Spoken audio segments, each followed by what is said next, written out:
I got a couple of good friends who many, many years ago were riding around in the South Alabama foothills. It was a hot August day, and they got thirsty.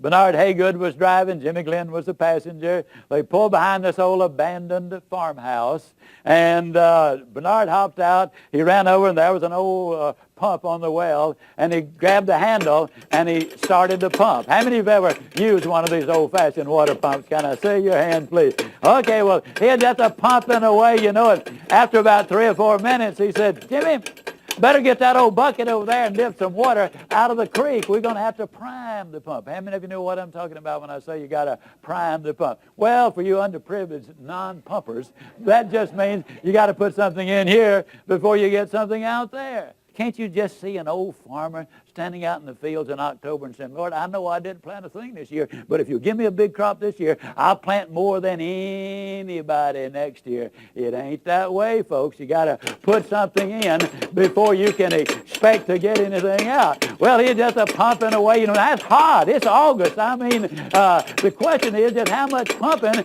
are you going to do for a drink of water? And finally, old Bernard said, you know, Jimmy, I don't believe it's any water down there. Jimmy said, yeah, it is, Bernard.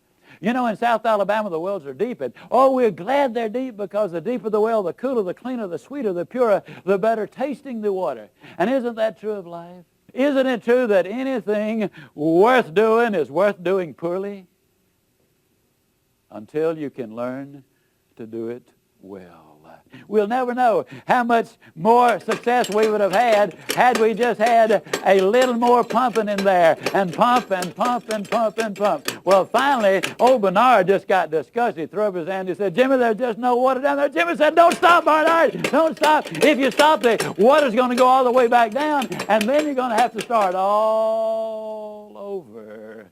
The reality is, folks, and I'm totally convinced of this, this is the story of America. This is your story. This is the story of success. This is the story of life. I believe with all of my heart that if you will pump long enough and hard enough and enthusiastically enough, that eventually the reward is going to follow the effort. And then once that water starts to flow, all you got to do is just keep a little easy, steady pressure on it, and you're going to get more water than you can possibly use.